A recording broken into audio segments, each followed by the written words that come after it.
Usahawan cilik, rahsia agar-agar kering.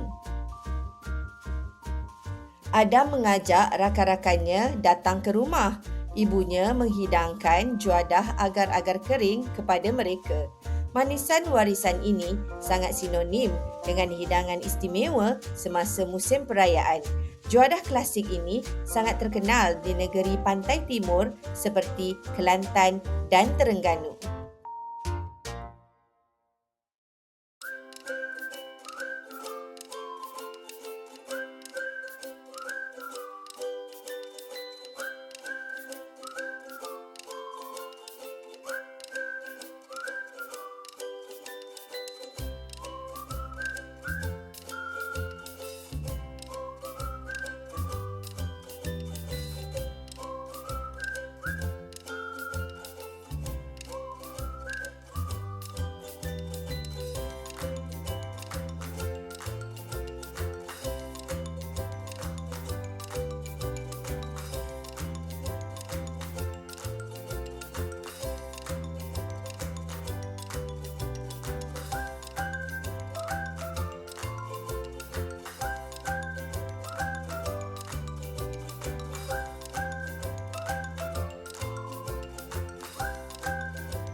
Kawan-kawan, kita perlu membantu Adam dan rakan-rakannya menambah baik produk agar-agar kering untuk karnival keusahawanan.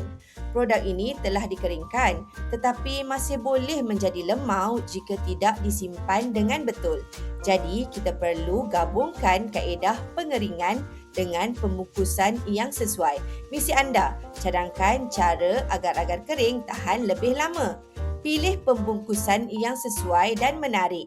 Cipta nama produk, tema warna dan slogan. Bina prompt untuk menghasilkan reka bentuk pembungkusan menggunakan Gemini. Ayuh serlahkan kreativiti digital anda sebagai usahawan cilik.